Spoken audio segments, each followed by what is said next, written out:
Hey everybody, Seal Skinny here, and today we're going to be talking about Swarfarm. This is a website I've been wanting to talk about for a little while. Unfortunately, it went down recently due to the guy that's actually kind of burdening this responsibility of keeping this website up and operational on his own.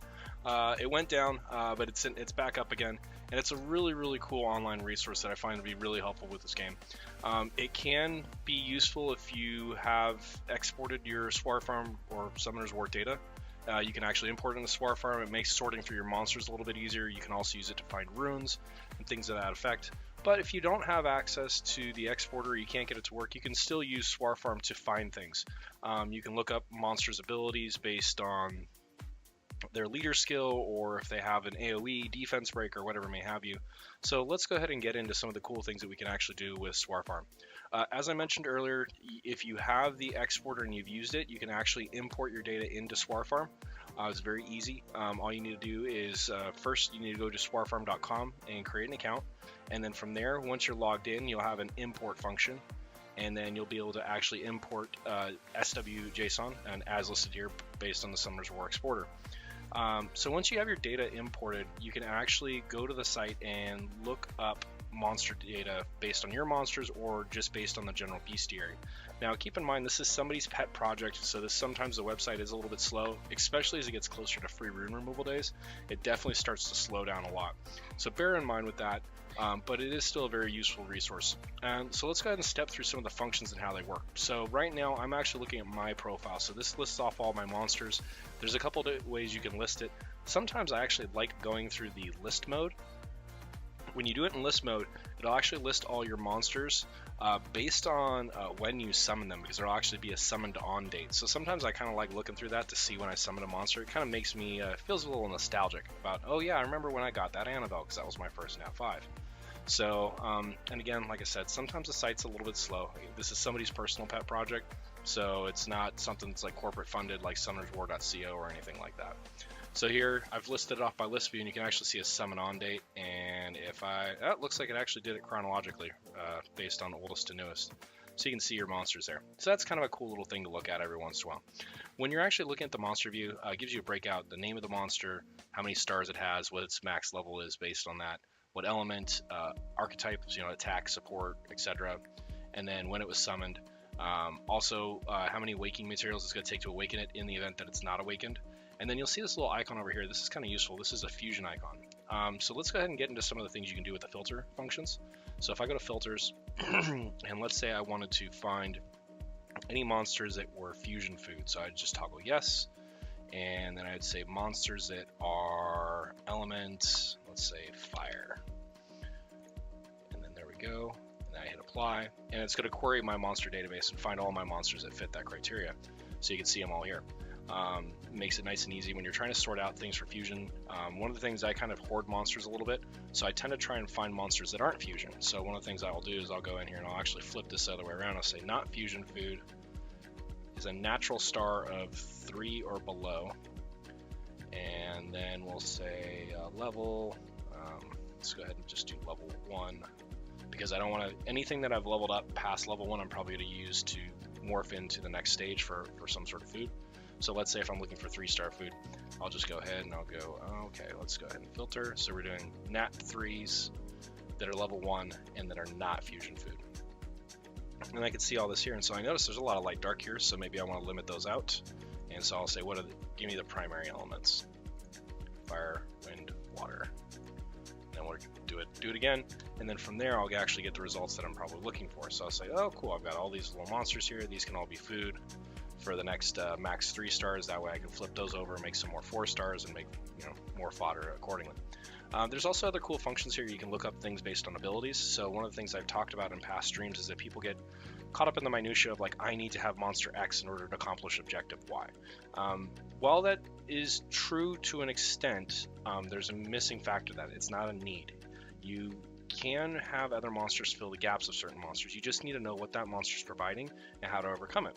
One thing I was thinking about the other day is a lot of people go, well, in order to have a giant speed team, I have to have 2 Lucians and I have to have a Galleon. Well, why do you have to have the Galleon and the 2 Lucians? The Lucians ignore defense. The Galleons just bring an attack power buff. So theoretically, you could look for somebody else that maybe does a defense break on a skill 1 or something like that and has an attack power buff. So let's say if we want to look for that. So let's say we want to do buffs, we do ATK, and it'll search, there we go, increase attack. And then we'll do also other effects, or let's do defense break as well. So defense, oops, decrease defense. Now, before I search this, there's a little toggle here if you want it on any skill or both skills. So in this case, the likelihood of a monster having a decreased defense and increased attack power on the same skill is not likely. So I'll just go ahead and go any skill. And let's see what we got. So it looks like I have a couple different monsters that produce a defense break as well as an attack power increase. And then I can look and see if these monsters, I can look at their abilities. And as I hover over them or click on them, I'll be able to actually look at their abilities, which is kind of nice. The other cool thing you can do is you can actually look at this from a bestiary standpoint, meaning instead of looking at the monsters in your profile, you can actually look at other monsters throughout the game. You can simply do that by going to the bestiary tab. And then from there, this will give you all the monsters. So the other day I was wondering, like, is there any monster that has a speed lead and does an attack bar increase? I don't think so, and I'm pretty sure, if I remember correctly, the result was a big no. Well, let's just take a look and see. So attack speed, and then also other effects, ATB, oops, increase ATB, or increase attack bar. So let's see, somebody has a speed lead and increases attack bar. Does it exist? Oh, there's actually a couple of them out there. Barbarian King, looks like Walkers, Aridos. So and that means they have it. They have the attack speed and the increased attack bar on separate abilities, obviously. So let's say if I want to do increase attack bar and then make it, I want it to basically hit everybody on the team. I would actually do AOE. There we go. Now we narrowed it down a little bit. And we can see we only have one, basically a handful of monsters that have that ability. It's kind of nice though when you're trying to solve a problem and you think, okay, what does this monster bring to the table?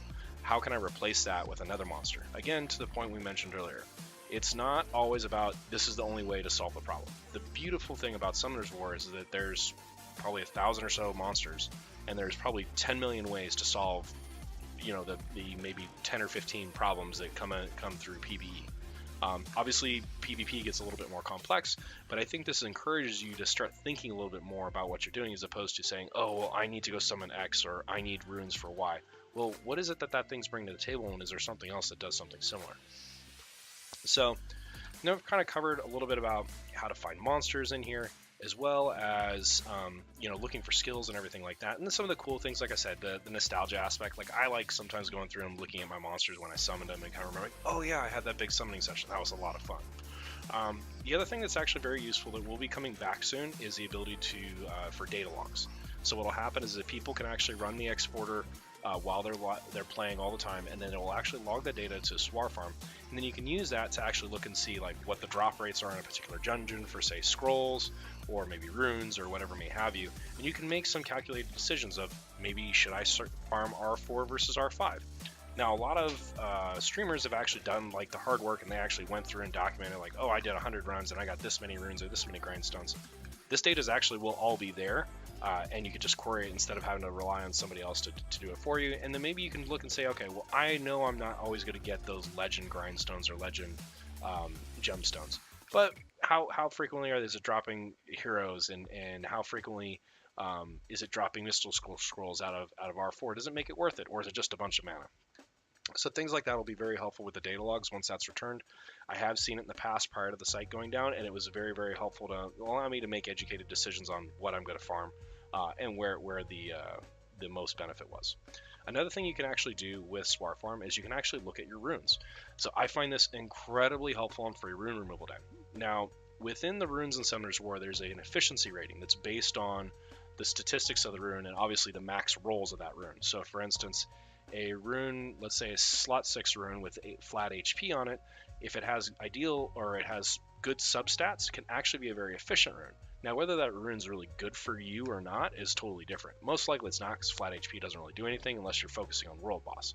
But it is a good barometer to determine, hey, should I sell this rune? And it kind of helps me ignite and say, okay, look, there's these crap runes. So let's go ahead and take a look at that. So if I go to my runes, and this is going to give me a breakdown of all my runes, and I can filter them out by if they're on a monster, if they're not on a monster, and all kinds of other things, similar to what we saw with the monster filtering. So once this loads up, then we'll actually be able to look over some of that information. So usually what I'll do is I'll try to make sure, one, do I have any white or green or blue, like low-level blue runes still sitting around that I need to get rid of. So that's pretty easy to define via the built-in management tool in the game. But sometimes I'll have scenarios like I just found a white rune the other day that apparently got leveled up to level 12 for some reason. So here's how I would find these kind of junk runes that haven't managed to scoot under the radar for so long. So I'd say original quality, and we'll do normal, and then we'll also do magic. Because if you're working past PvE, like you've gotten all the PvE content, you've gotten your Giants team, you got your Dragons team, you got a Necro team, you really shouldn't be having any normal or magic quality runes left. But I happen to find one on accident. I don't know how this little sucker managed to get by, and you know what? He's actually sitting on one of my better monsters, which is a little frustrating. So I could say, okay, cool, this is a rune that's got to go. I got to find another replacement on it. And if you look at it, the substats really aren't that good. This is going to be very, very easy to replace. Also, it lets me find what type of runes I have the most of, and it helps me determine what I need to go farming for. Because when free rune removal day comes up, I have a couple general objectives of like, I'm going to rune this monster or that monster. But I also have some ideas of what runes I want to put on them. And without like quickly looking at like every single, or not quickly, but slowly looking at every single rune I have and go, okay, this is not a fit, this is not a fit. I can actually use this to say, okay, what runes do I have with violent speed, and I can actually put multiple substats on them. So one of the limitations of the in-game rune management tool is you can only look for things based on 2 substats. When you start to progress past the PvE content, and you're starting to progress into the top level PvE content as well as the PvP content, you need 3 synergistic substats, and as you get even more advanced, 4 synergistic substats. So let's say if I want to say all my violent runes,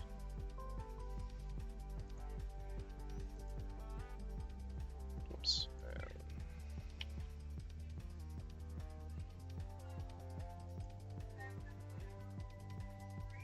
So there we go, there's our violent runes. And let's say innate stat, let's think of some of our damage, like our tanky bruiser types. So we're going to do HP,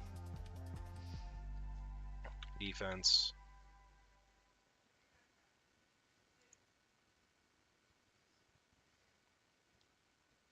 and speed.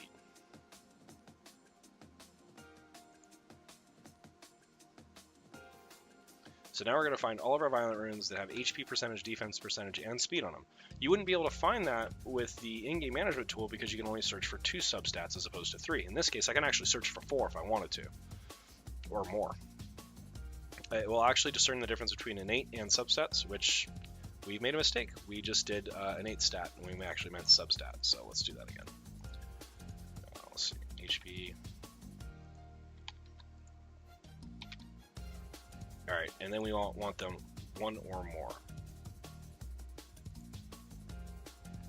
So basically, this is going to find all of our runes that have, actually no, we want all, sorry, the other way around. So we want runes that have that criteria. So I can look and say, okay, cool, I've only got 7 violent runes that have HP percentage, defense percentage, and speed. I'm not going to be able to build any tanky bruisers that require violent this cycle around just because I just don't have anything. Well, maybe if I dropped off speed, let's say if I gave them a little bit of crit rate instead. Let's see what we got there. Oh, we've got 8 runes. Or let's say drop crit rate and do crit damage. Still got a pretty small amount of runes. So you can use this to actually find those runes faster and determine where you're lacking. So I find this helpful. Usually after a free rune removal day, after all the dust is settled, I've sold all the runes and everything like that, I'll go through and see what I have, and that'll help me determine what I'm going to farm for the next month, also based on what I want to build. So obviously if I'm going to be building, some PvE speed farmers, violent isn't as important as say like Swift or maybe potentially Rage runes. Now I'm going to go ahead and digress for a little bit, and we're going to talk about the rune efficiency, which we mentioned earlier. Rune efficiency isn't always an indicator of the quality of a rune as it pertains to gameplay, but it is an indicator of one, of how much the potential rune has for the world boss, and two, how much the rune's worth to you. So generally speaking, runes that work best for you and wherever you're progressing will have a much higher efficiency percentage on them than, say, runes that just really don't work that well. So once this is done resetting, we'll actually just look and see all the runes. But what we can do is we can actually sort them by this efficiency stat, which helps us find the garbage runes that we don't want anymore. So as an example, I'm going to do efficiency, and it's going to sort. This might take a moment because I've got about 2,000 or so runes, so this takes a bit to calculate. But you can see here it's got all the efficiency, so I can say, okay, this rune's got to go. Like, I don't know how this made this back in here. Maybe it was probably the game froze when I was doing a Rift Beast or something like that. So that's got to go. That's got to go. And I can look at these. Anything basically below 50%, I can know for myself is not even going to roll into a niche rune. It's just going to be it's going to be a junk rune. So I'm going to get rid of it. Then you can also go by max efficiency. This operates under the assumption that taking the rune where it's at right now, and then it rolls its maximum rolls, this is what the efficiency would be. Now, obviously, a rune that has 100% efficiency means it rolls max rolls and everything from the point when you got it to the point when you pushed it to level 15. So I can say, okay, look, these are some runes, and this is what their max efficiency is. And then we see we have a couple runes here. We got this fatal rune that's got some crit rate on it and some HP percentage. That thing's probably not going to get used for anything. I can also flip this around if I want to find some of my best runes, and this will kind of help you find runes that maybe fit into that place where you need that, 4 synergistic substats. And we can say, oh, we got a rune here that's 100.2% efficient. So got attack percentage on it, speed, crit rate, crit damage, and the reason why it's above 102.2% efficient is because it has grinds on it. A rune without grinds can never get above 100% efficiency, obviously because the max rolls can never exceed that. But based on the grinds that I put on this, this is a 100% efficient rune. And we got little things like this. Like, this is kind of weird. It's 95, or this is a max efficiency, 95.7%. Based on the substats, it's a great rune. It's got great rolls. It's a fight rune with no speed on it and no attack centric runes. It may be good for reappraisal at some point. So, in summary, Swarfarm's a really nice, cool tool. The guy that makes it, I believe it's Pork Smash or whatever, does this out of his own pocket and everything like that. I think he accepts donations, and it's a really cool, useful tool, like I said, for looking over your own monster deck, finding other monster decks and stuff like that.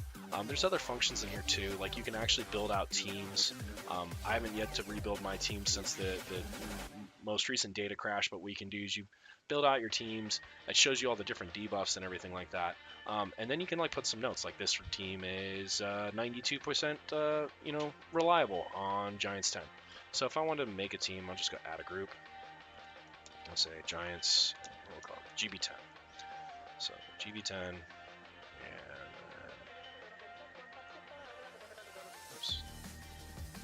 add a team, go to GB10 group, primary, and maybe I want to take that little favorite box. We'll say 92% efficient, and it's usually sub 1 minute. And then from here is where I can actually add in all those monsters. So I just type Lucian. I'm pretty sure that's the right Lucian, but we'll see. And then who else do we do? We do Lyn, Galleon, Leisure. Alright, then we go save. And so there's that team. You can see all the defense breaks and all the debuffs and attack buffs and everything like that they bring to the table.